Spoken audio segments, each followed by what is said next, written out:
नमस्कार, स्वागत है आप सभी का गणेश एस्ट्रो हेल्प में।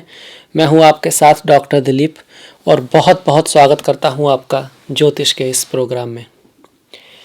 इस स्पेशल एपिसोड में हम बात करने वाले हैं वृश्चिक राशि वाले और वृश्चिक लग्न वालों के लिए कैसा रहेगा मार्च का महीना। राशि और लग्न दोनों पे बात करेंगे क्योंकि दोनों को से ही रिजल्ट को देखना चाहिए। राशि वो है कि जिस दिन आपका जन्म हुआ उस दिन चंद्रमा काल पुरुष की किस राशि से गोचर कर रहा था वो आपकी राशि बन जाती है, और जिस नक्षत्र से गोचर कर रहा था वो आपका जन्म नक्षत्र बन जाता है। उस दिन जिस दिन आप पैदा हुए, इसके अलावा जब आप पैदा हुए उस समय पूर्व दिशा से कौन सी राशि उदय हो रही थी वो आपका लग्न बन जाता है। कभी कभी दोनों एक ही होता है, मतलब राशि भी वही होती है और पूर्व दिशा में भी वही राशि उदय हो रही है, तो राशि और लग्न दोनों एक भी होते हैं। उन लोगों की कुंडली में अगर इस तरह से आप कुंडली देखेंगे तो यहाँ पर चंद्रमा दिखाई देगा, तो उन लोगों के लिए लग्न भी वृश्चिक हो गया, क्योंकि ये जो पहला भाव है यहाँ पर जो राशि है वही पूर्व दिशा से उदय हो रही थी, वहाँ चंद्रमा भी है। कई बार अलग भी होता है, तो उसमें दोनों से ही देखना चाहिए। चंद्रमा से हम मन के आधार पर, इमोशन के आधार पर, सुख दुख के आधार पर, और ऋषियों ने गोचर को चंद्रमा से देखने के लिए कहा भी है। गोचर बहुत से तो सिर्फ चंद्रमा से ही देखते हैं, पर लग्न से देखते हैं, ये भी हमारे शास्त्रों में मिलता है। चाहे वो पराशरा होरा शास्त्र हो, फल दीपिका हो, जातक पारिजात हो, सभी में इस तरह का वो मिलता है, तो दोनों से ही देखना चाहिए।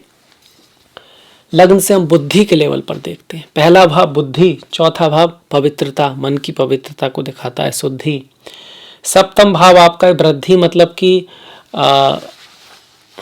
फेम, किसी चीज का बढ़ना, बहुत सारे लोगों में कोई चीज फैल जाए, सप्तम भाव, बहुत सारे लोग, ये सप्तम भाव है। दसम भाव सिद्धि, अकम्प्लिशमेंट, उपलब्धियां, प्रतिष्ठा, ये सब दसवां है। तो प्रथम भाव लग्न क्या है? बुद्धि, इंटेलिजेंट के आधार पर जब आप देखते हैं सही गलत क्या होगा क्या नहीं, वो लग्न से देखते हैं। मन के आधार पर हम चंद्रमा से देखते हैं। नॉर्मली चीज़ें मैच ही खाती हैं, क्योंकि अगर उपलब्धि होगी तो मन भी खुश होगा, फेल होंगे तो दुख भी होगा, पास होंगे तो हंसी मतलब खुशी भी होगी, तो दोनों से नॉर्मली मैच करता है। अब अगर हम देखें आपकी कुंडली को तो देखिए प्रथम भाव में ही केतु बैठे हैं। प्रथम भाव में केतु अपनी राशि में कह सकते हैं वृश्चिक को वो को-लॉर्ड करते हैं, उसके स्वामी है एक तरह से मंगल के साथ साथ, तो अच्छा ही है। अगर आपकी कुंडली में केतु की स्थिति अच्छी है तब ये केतु अच्छा रिजल्ट देंगे। अगर केतु की स्थिति अच्छी नहीं है, मंगल की स्थिति अच्छी नहीं है, तो ये केतु जो हैं वो थोड़ा दिक्कत रखेंगे आपको। क्या दिक्कत रख सकते हैं, रिजल्ट पे हम बाद में जाएंगे। ये द्वितीय भाव है, इसमें धनु राशि है, इसमें कोई ग्रह नहीं है। ये तृतीय भाव है, इसमें गुरु, शनि और बुध हैं। बुध यहाँ पर 11 तारीख तक रहेंगे मकर राशि में, तृतीय भाव में। 11 के बाद बुध आ जाएंगे ये आपके चतुर्थ भाव में, कुंभ राशि में, यहाँ पर रहेंगे। यहाँ पर सूर्य और शुक्र पहले से हैं। सूर्य यहाँ पर 14 तारीख तक और शुक्र यहाँ पर 17 तारीख तक रहने वाले हैं। सूर्य 14 तारीख के बाद पंचम भाव में जाएंगे मीन राशि में, और शुक्र भी 17 तारीख के बाद मीन राशि में जाएंगे, जहां जाकर वो उच्च के हो जाएंगे। शुक्र आपके लिए सप्तमेश और द्वादश से हैं, 12वें भाव के स्वामी हैं। बहुत ज्यादा कारक ग्रह नहीं है, पर फिर भी सप्तम भाव के कारक हैं, और 17 तारीख के बाद राजयोगा में होंगे और उच्च के भी होंगे, तो इसके भी रिजल्ट को जानेंगे। इसके बाद देख सकते हैं छठे भाव में आपके कोई ग्रह नहीं है। सप्तम में राहु और मंगल का अंगारक योग है, और मंगल बहुत ही महत्वपूर्ण ग्रह हैं आपके लिए, आपके लग्नेश हैं, लग्नाधिपति हैं, वो सप्तम में जा रहे हैं, वहां राहु के साथ बैठे हुए हैं। तो ये क्या कर सकता है इसके बारे में देखेंगे। इसको अंगारक बोल भी, योग भी कहते हैं। अष्टम भाव मिथुन राशि है, कोई ग्रह नहीं है। नवम भाव में कर्क राशि है, कोई ग्रह नहीं है। दसम भाव में सिंह राशि है, कोई ग्रह नहीं। एकादश भाव में भी कोई ग्रह नहीं है, पर राशि कौन सी है? कन्या। और द्वादश भाव 12वां भाव 12th हाउस में आपकी तुला राशि है, पर कोई ग्रह नहीं है। तो इस तरह से है हमारे ग्रहों की स्थिति। इस महीने जो मेन इंपॉर्टेंट बड़ा परिवर्तन हो रहा है, तो वो एक तरह से कह सकते हैं कि गुरु का नक्षत्र परिवर्तन हो रहा है। 5 तारीख को गुरु श्रवणा से धनिष्ठा मंगल के नक्षत्र में जा रहे हैं, आपके लग्न के नक्षत्र में जा रहे हैं। चूंकि लग्न के नक्षत्र में जा रहे हैं तो अच्छा रिजल्ट देंगे, गुरु थोड़ा सा ऑस्पिशियस रिजल्ट देंगे आपके लिए। आपकी पद, प्रमोशन, स्टेटस आदि को बढ़ा सकते हैं, समाज में आपकी स्थिति को सुधार सकते हैं अगर आपकी गुरु की दशा महादशा है और मंगल की स्थिति कुंडली में अच्छी है। तो ये चीज़ें देखनी होंगी। ये चीज़ें सिर्फ कुंडली देखकर ही पता चल सकती है, क्योंकि कुंडली जो है वो आपका प्रारब्ध है। गोचर तो ये जो वृश्चिक राशि वाले करोड़ों लोग हैं सभी का है, तो उनमें से जन्म कुंडली के आधार पर चीज़ें अलग अलग हो जाएंगी। किसकी दशा महादशा है उसके आधार पर भी अलग अलग हो जाएंगी। कुंडली में जो धन योग हैं, राजयोग हैं, उनके आधार पर भी जो रिजल्ट होंगे वो अलग अलग हो जाएंगे। आइए अब आ जाते हैं हम फलित पर, क्या रिजल्ट आ सकता है। केतु प्रथम भाव में है, मन थोड़ा सा भ्रमित रह सकता है, चीज़ों को डिसाइड करने में बड़ा दिक्कत आ सकती है। कोई भविष्य का कुछ एक्यूरेसी कि आगे क्या होगा उसको थोड़ा धुंधलापन रह सकता है कि इस काम जो आप कर रहे हैं वो आगे आपको कहाँ तक ले जाएगा। गोल को, अपने लक्ष्य को देखने में ये कार्य आपको अपने लक्ष्य तक ले जा पाएगा नहीं ले जा पाएगा, वो स्थिति थोड़ी सी बन सकती है। सभी के लिए नहीं बनेगी। जिनकी केतु की दशा महादशा है तब ऐसी स्थिति बन सकती है। यदि आपका ग्रह जिसकी दशा महादशा चल रही है वो केतु के नक्षत्र में है, केतु के कौन कौन से नक्षत्र हैं, अश्विनी है, मूला है, माघ है, तब ऐसी स्थिति थोड़ी सी बन सकती है। केतु के बाद हम आ जाते हैं द्वितीय भाव पर। द्वितीय भाव में कोई ग्रह नहीं है, पर द्वितीय भाव का जो स्वामी है, जो धन का भाव है, जो पैसे का भाव है, जो आपके ज्वेलरी का, कपड़ों का, वाणी का, कुटुंब में, परिवार में जो बैलेंस है उसका भी भाव है, उसके स्वामी आपके गुरु हैं और जो शनि के साथ तृतीय भाव में बैठे हुए हैं और वहाँ नीच के हो रहे हैं, पर नीच भंग हो रहा है उनका। आप कह सकते हैं कि नीच भंग राजयोग भी बन रहा है। राजयोग किस लिए? क्योंकि गुरु जो है वो मीन राशि के भी स्वामी है, जो एक त्रिकोण का स्थान है, लक्ष्मी स्थान है, और शनि एक केंद्र के भी स्वामी है जो कि विष्णु स्थान है, केंद्र स्थान है, और वो साथ में बैठे हैं। लक्ष्मी स्थान और विष्णु स्थान के जब स्वामी एक साथ कहीं भी बैठते हैं तो राजयोग बनाते हैं। तो राजयोग में है, भले ही नीच भंग राजयोग हो, मतलब दिक्कत आके चीजें ठीक होंगी। पहले ऐसा लगेगा कैसे होगा, शायद नहीं होगा, फिर चीजें हो जाएं, इस तरह से रहेगा। और यहां से ये सारे ग्रह जो है नवम भाव को देख रहे हैं, जो कि दूर यात्राओं का है, तीर्थ यात्राओं का है, गुरु का है, आपके उच्च शिक्षा का है। तो अगर आप स्टूडेंट हैं, आपकी ये इच्छा थी कि आप कहीं बाहर पढ़ने जाएं, कहीं अब्रॉड पढ़ने जाएं, दूर से कोई शिक्षा लें, इस तरह का आप लॉ की तैयारी करना चाहते थे, दर्शन, फिलॉसफी, इस तरह की कुछ आपके इंटरेस्ट थे, या आप इस फील्ड में हैं, आप टीचर हैं, आप लॉयर हैं, आप फिलॉसफी के, दर्शन शास्त्र के गुरु टाइप लोग हैं, आप कुछ ज्योतिषी हैं, आप पूजा आदि कराते हैं, गुरु से संबंधित कोई कार्य है या शनि से संबंधित कोई कार्य है, कंस्ट्रक्शन का कार्य है, आइसक्रीम का कार्य है, चमड़े का कार्य है आपका, आप किसी तरह से फैक्ट्री आदि का कोई कार्य है, तो उसके लिए ओवरऑल ये जो रिजल्ट है अच्छा आएगा। पर कैसे आएगा? काफ़ी पराक्रम करा के, काफ़ी मेहनत करा के, काफ़ी मशक्क़त करा के रिजल्ट आएंगे। ऐसे सिंपल ही नहीं आएंगे। पराक्रम का भाव है, ये महत्वाकांक्षा का भाव है, ये आपके हाथों से कार्य करने का भाव है, ये आपके भाइयों का भी भाव है। तो भाई अपना पराक्रम दिखाते हैं वास्तव में, कि भाई आपकी बाजुएं होते हैं, उस तरह से पराक्रम से यहाँ पर रिजल्ट आएगा। हाँ, पर अगर मेहनत करेंगे तो भाग्य आपका साथ देगा। शनि का तृतीय भाव में गोचर शुभ माना जाता है। यहाँ से गुरु की दृष्टियां पहले हम ले लें तो गुरु की 5वीं दृष्टि आपके सप्तम भाव पर, सप्तम दृष्टि जो है आपके नवम भाव पर, और 9वीं जो दृष्टि है वो आपके एकादश मतलब कि 11वें भाव पर, 11वें भाव पर पड़ती है। 5वीं दृष्टि से गुरु शादी, विवाह आदि के योग बना रहे हैं, किसी से मुलाकात के योग बना रहे हैं, रिश्ते आदि आने के योग बना रहे हैं। पर यहाँ पंचम भाव में अगर देखें, पहले तो राहु ही है अपने आप में, ऊपर से अब मंगल भी आ गए हैं। दोनों ही ग्रह यहाँ पर अच्छा नहीं करते हैं। भले ही गुरु की दृष्टि हो, पर अगर राहु मंगल की दशा महादशा अंतरदशा है तो रिश्तों में यहाँ तकरार की चांसेस है।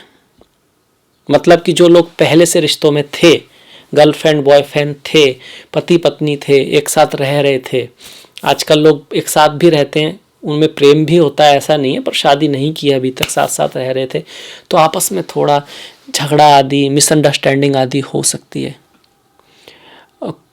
कोई बात का बतंगड़ बन सकता है, छोटी सी बात को लेकर आप लोग झगड़ सकते हैं। तो इस चीज़ का ध्यान रखें, एक दूसरे का ख्याल रखें, रेस्पेक्ट रखें, सम्मान रखें। जिस तरह अपनी गलतियां माफ़ करते हैं, दूसरे की भी गलतियां माफ़ करना सीखें, तभी रिश्तों में मधुरता आ पाएगी। यहाँ पर अगर आपकी कुंडली में भी मंगल किसी मांगलिक मतलब कि 12th भाव में है, लग्न में है, द्वितीय भाव में भी काफ़ी हद तक, चतुर्थ में है, सप्तम में है, अष्टम में है, और उन पर राहु शनि आदि की दृष्टि वगैरह हैं, और उनमें से किसी की दशा महादशा भी चल रही है, तो फिर मैरिज को लेकर ये महीना बहुत अच्छा नहीं कहा जा सकता। खास करके जो पहले से रिलेशन में है, अगर आप पहले से रिलेशन में नहीं हैं, आप सिर्फ अभी सिंगल हैं, आप चाहते हैं कि आपकी कोई गर्लफ्रेंड बन जाए, बॉयफ्रेंड बन जाए, आप चाहते हैं कि आपका भी कोई साथी हो जिससे आप बातें कर सकें, शेयर कर सकें कुछ, तो उसके लिए समय ठीक है।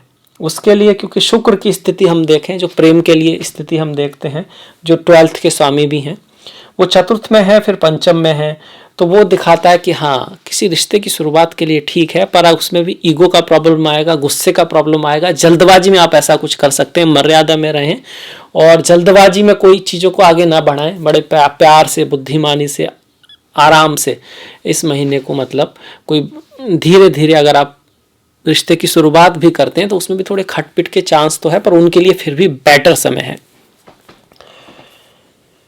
गुरु के साथ साथ अगर हम शनि की बात करें तो शनि की देखिए तृतीय दृष्टि जो है वो पंचम भाव पर, सप्तम दृष्टि नवम भाव पर, और 10वीं दृष्टि जो है 12वें भाव पर है। पंचम पर दृष्टि पड़ने से थोड़ा सा पढ़ाई में मेहनत होगी, स्टूडेंट वाला को काफ़ी मेहनत करनी पड़ेगी, तब जाके अच्छा रिजल्ट यहाँ पे आएगा। बच्चों के साथ जो रिश्ते हैं वो थोड़े से नाजुक हो सकते हैं, मतलब कि वो थोड़ी सी मिसअंडरस्टैंडिंग उनके साथ हो सकती है, कोल्ड ठंडापन रिश्तों में आ सकता है। तो अपनी तरफ से ज्ञान से समझाने की कोशिश करें, एक बैलेंस बना के रखने की कोशिश करें। आप अपने काम में इतने बिजी ना हो जाएं कि घर और परिवार को भूल जाएं, चाहे आप फीमेल हों, आप लेडीज़ हों, या फिर आप जेंट्स हों, दोनों ही केस में, क्योंकि बैलेंस बहुत ज़रूरी है। एक किसी भी तरफ पड़ला ज़्यादा झुकता है तो दूसरी तरफ प्रॉब्लम होने के चांसेस बन ही जाते हैं, तो वो बना के रखें।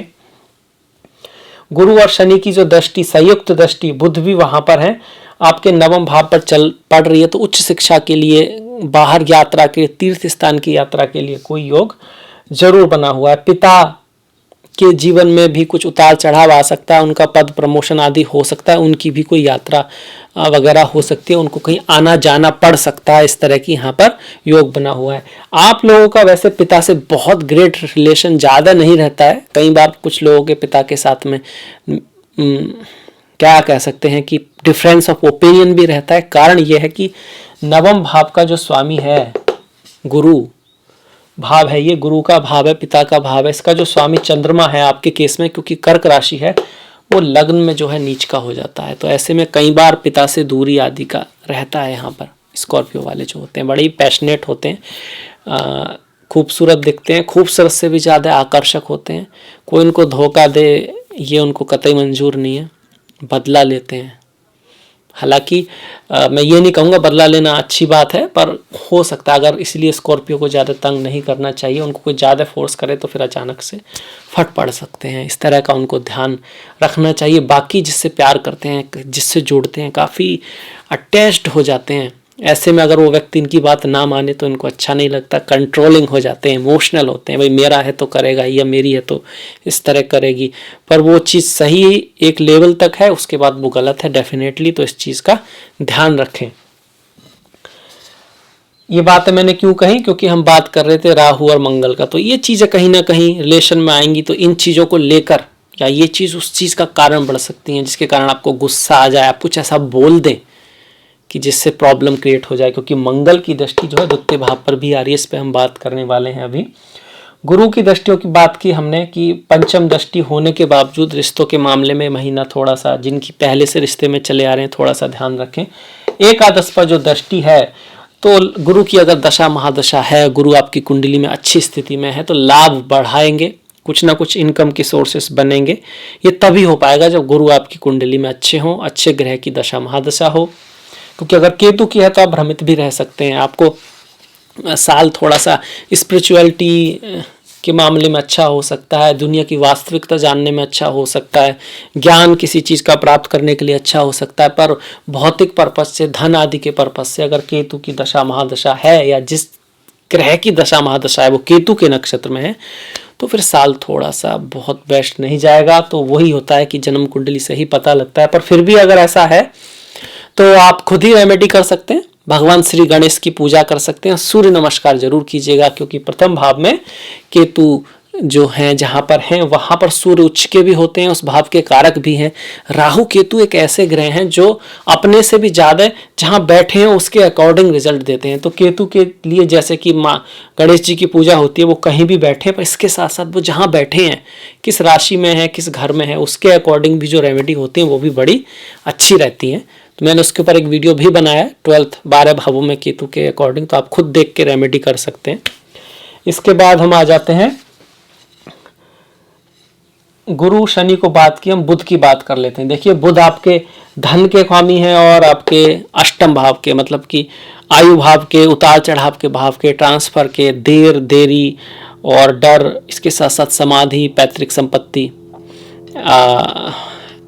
संपत्ति, रिसर्च, रहस्य, सीक्रेट्स अच्छे भी हो सकते हैं। कई बार कोई ज्ञान की चीज़ें हैं जो व्यक्ति छुपा के रखता है, कई बार कुछ रिलेशनशिप हो सकते हैं, कई बार कुछ ऐसी बातें होती हैं वो भले ही सीक्रेट्स हों, आपको लगता है कि वो आप उसको छुपा रहे हैं, पर कुछ ऐसा खास इंपॉर्टेंट ना हो, पर आपकी लाइफ में कुछ ना कुछ सीक्रेट्स तो जरूर रहते हैं।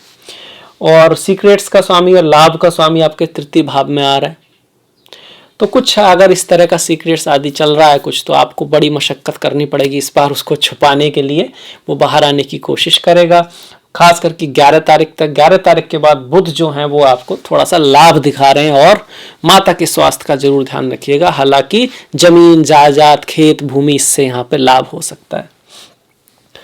अगर हम इसके बाद आ जाते हैं चतुर्थ भाव में, जहाँ पर आपके बुध भी हैं, शुक्र भी हैं, सूर्य भी हैं। बुध के रिजल्ट की हमने बात की, जो रिजल्ट देंगे 11 तारीख के बाद ही, कि लाभ हो सकता है जमीन आदि से, अगर बुध की दशा महादशा है। बुध दसम भाव को भी देख रहे हैं, दसम भाव के कारक हैं, पद प्रतिष्ठा प्रमोशन में भी वृद्धि हो सकती है।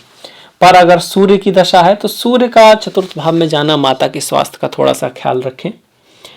कैरियर के लिए अच्छा है, जॉब के लिए अच्छा है, पद प्रतिष्ठा के लिए अच्छा है, प्रमोशन आदि के लिए अच्छा है। सूर्य को जल दें, वैसे आप देते ही होंगे, पर सूर्य को जल दें, उसमें थोड़ा सा आप कुमकुम या लाल पुष्प ऐड कर सकते हैं, या फिर जायफल जो होता है उसको घिस के थोड़ा सा जब जल देते हैं उसको यूज कर सकते हैं। तो इससे सूर्य का अच्छा रिजल्ट मिलता है, और आपके सूर्य क्योंकि दसम स्थान को दिखाते हैं, इसी वजह से जो वृश्चिक लग्न वाले हैं कई बार बहुत ऊंची पोस्ट पर पहुंच जाते हैं।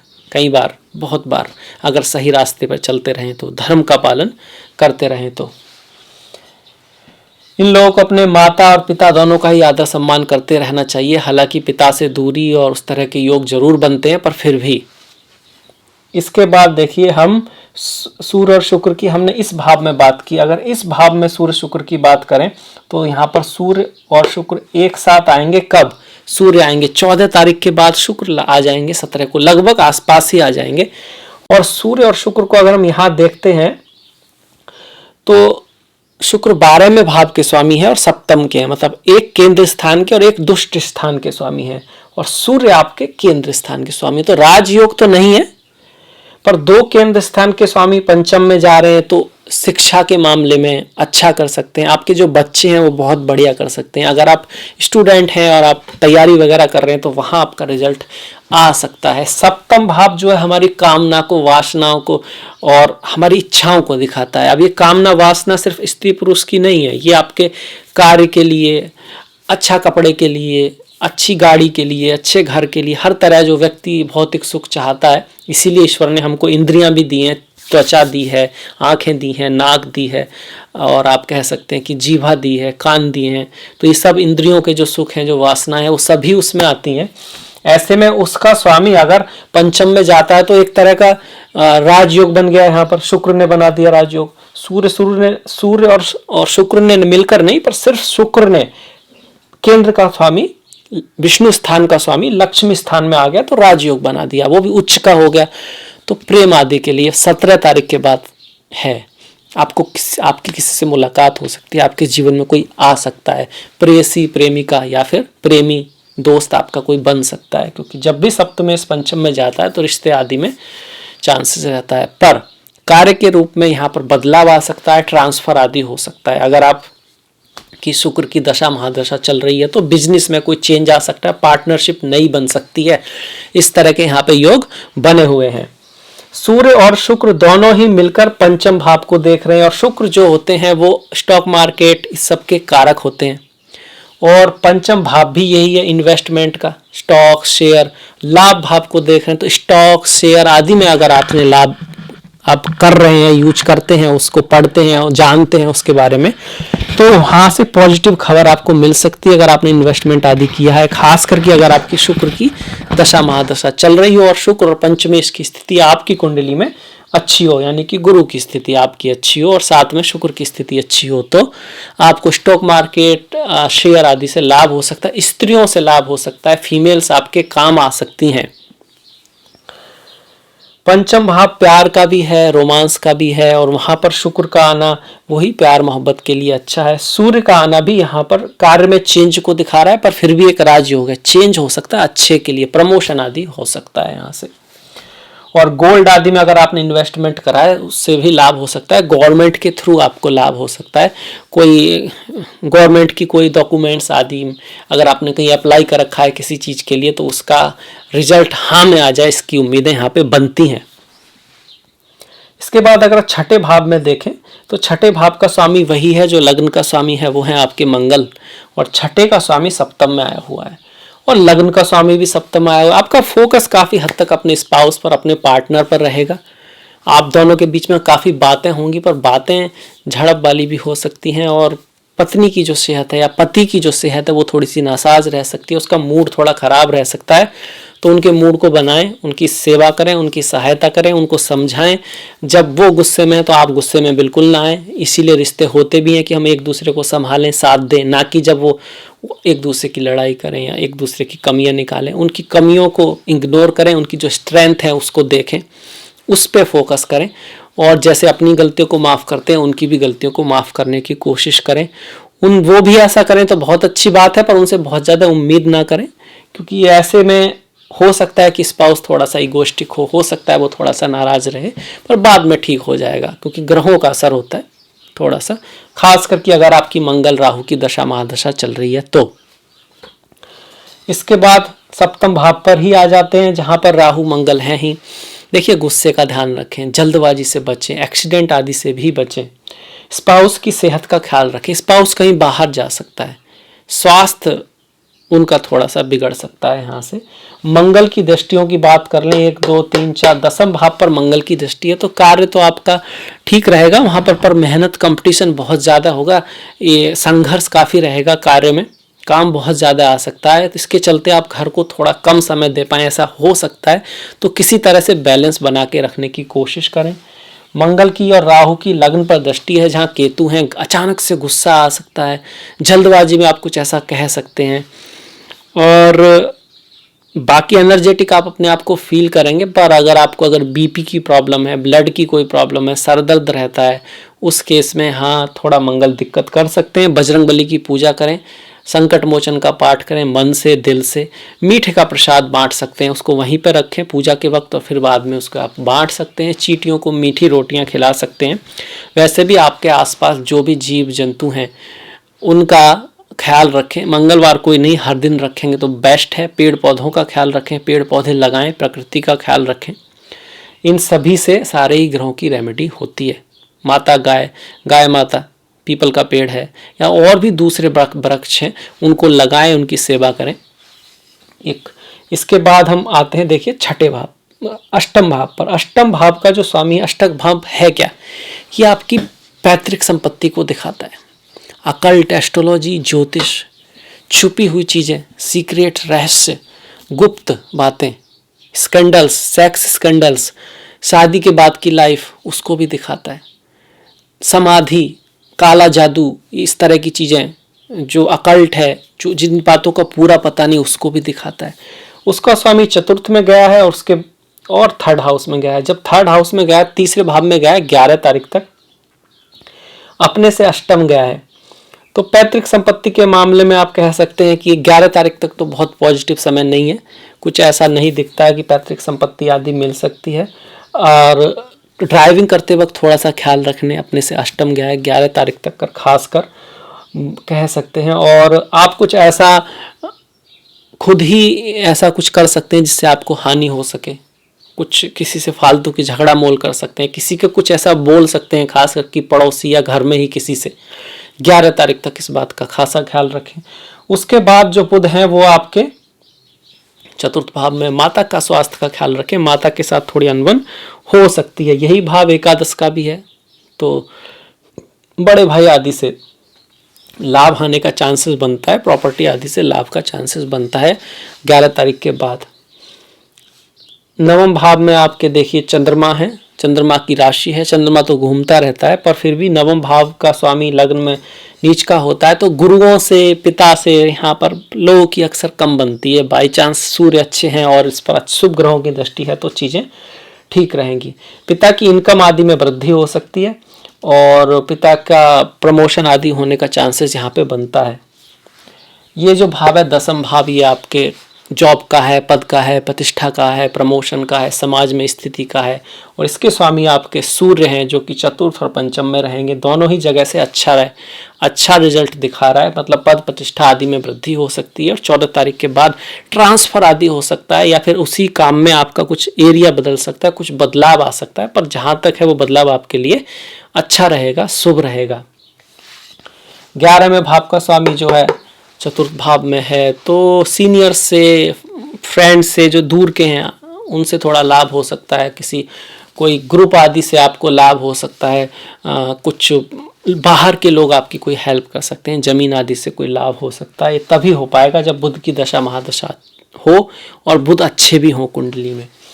12वां भाव जो कि फॉरेन लैंड का है, यात्राओं का है, खर्चे का है, तो खर्चा जो है देखिए माता पे खर्च हो सकता है, घर पे खर्च हो सकता है, बच्चों पे, पढ़ाई पे, इन चीज़ों पे खासा खर्च होने की यहाँ पे उम्मीद आती है। इसके साथ साथ यही भाव यात्राओं का भी है, मतलब माता की यात्रा हो सकती है, माता के ऊपर खर्च हो सकता है।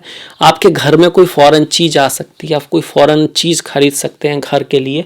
बच्चे पढ़ने के लिए बाहर जा सकते हैं, या आप अगर स्टूडेंट हैं तो आपको बाहर जाने के योग बनते हैं शिक्षा आदि के लिए यहाँ से, क्योंकि 12वें भाव का स्वामी आपके 5th हाउस में है। 5th हाउस है ही, कई बार एजुकेशन का भी है, क्रिएटिविटी का है, विद्या का है। अगर आप चित्रकार हैं, आपका काम, आप एक्टर हैं, आपका कोई ऐसा काम है जिसमें इमोशनल इंटेलिजेंट चाहिए, जिसमें आपकी आप कह सकते हैं ज्ञान चाहिए, क्रिएटिविटी चाहिए, तो उस तरह के कार्य में आप बहुत अच्छा कर पाएंगे जब शुक्र उच्च के रहेंगे। कब रहेंगे? 17 तारीख के बाद रहेंगे। इसको थोड़ा सा और बढ़ाना चाहें तो स्त्रियों के प्रति सम्मान रखें, छोटी जो बच्चियां होती हैं उनका ख्याल रखें, साफ सफाई का ध्यान रखें। साफ सफाई जो है वो तन मन की भी रखनी है सब, और आसपास जो ऑफिस है, आपकी जो फाइल है या जो भी आप करते हैं वहाँ की साफ सफाई तो रखनी है, तन और मन की सफाई भी रखनी है। और मन की सफाई कैसे हो सकती है? मन इंद्रियों के राजा हैं। मन जो अपना सारा इनपुट है आँखों के थ्रू, जो हम देखते हैं, जो हम सूंघते हैं, जो हम टच करते हैं, जो हम खाते हैं, जो हम सुनते हैं, उसके थ्रू लेते हैं। तो उन सब चीज़ों को सात्विक रखें, मतलब स्पाइस मसाले थोड़ा सा हल्का सा खाएं तो बहुत अच्छा है, बहुत ज़्यादा खाएंगे दिक्कत हो जाएगी। तामसिक भोजन कम खाएं, अच्छी बातें सुने, अच्छी बातें देखें, बहुत ज़्यादा न्यूज आदि ना सुने, क्योंकि उसमें हर टाइम वो नेगेटिव न्यूज ही दिखाते रहते हैं, उससे माइंड पे गलत इफेक्ट पड़ता है। तो उसको देख सकते हैं एक थोड़े से समय के लिए, ज़्यादा समय में पॉजिटिव चीज़ें सीखें, योगा प्राणायाम करें, सात्विक बातें देखें, सात्विक बातें सुने, इससे आपको एनर्जी मिलेगी और आप अपने लक्ष्य के प्रति बढ़ पाएंगे, गोल के प्रति बढ़ जाए, आगे तेजी से बढ़ पाएंगे। फालतू की बातों में समय नष्ट ना करें। तो ये था मेरी तरफ से वृश्चिक राशि के लिए मार्च का राशिफल। मुझे आशा है कि आपको पसंद आया होगा, अच्छा लगा होगा। अब थोड़ा त्योहारों की बात कर लेते हैं हम। अगर हम बात करते हैं त्योहारों की, तो बहुत ही महत्वपूर्ण त्यौहार इस महीने है, होली है। तो आप सभी को होली की बहुत बहुत मुबारक हो, होली की बहुत बहुत शुभकामनाएं। देखिए 28 तारीख की आपकी होली का दहन है, छोटी होली है। उसके बाद 29 तारीख की हमारी बड़ी होली है, रंग की होली है। छोटी होली को हिरण्यकश्यप की कहानी से जोड़ा गया है। हमारे सारे ही त्यौहार अधर्म पर धर्म की विजय, असत्य पर सत्य की विजय को दिखाते हैं। हमारे यहाँ जब धर्म का अर्थ होता है वो दया, सत्यनिष्ठा, करुणा, ईमानदारी, देश के प्रति प्रेम और बहुत सारे के धर्म होते हैं, राजधर्म, इस तरह से उससे मतलब होता है। इसके बाद 11 तारीख का महाशिवरात्रि है, भोलेनाथ का त्यौहार है। जो शिव भक्त हैं उनके लिए बहुत ही महत्वपूर्ण ये तिथि है। तो व्रत रखिएगा, भोलेनाथ के बारे में सुनिएगा, जानिएगा, कथा सुनिएगा उनकी।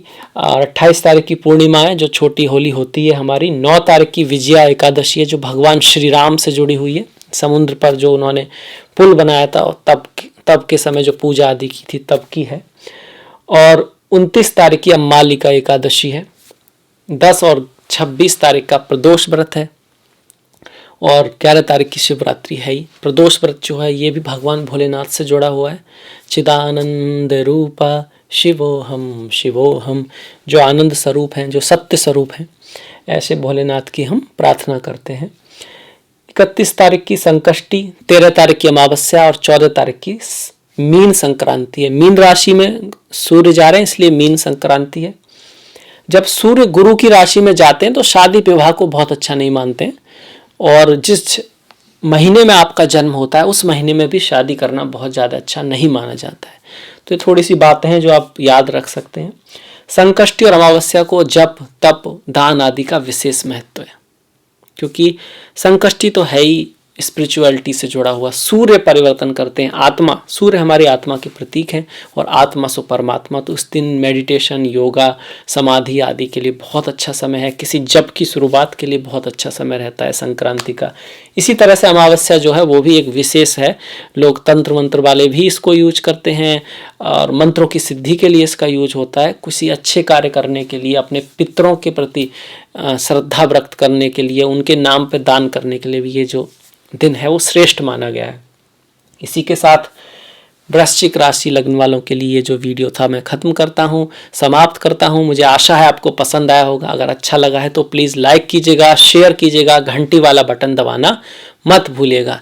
आपका जो सहयोग है वो बहुत महत्वपूर्ण है। मैंने डिस्क्रिप्शन में अपना लिंक दिया है, फेसबुक का, इंस्टाग्राम का, ट्विटर का। Please like, please follow. इसी के साथ मिलेंगे नेक्स्ट वीडियो में। अगली मुलाकात तक अपना ख्याल रखें, अपनों का ख्याल रखें। नमस्कार।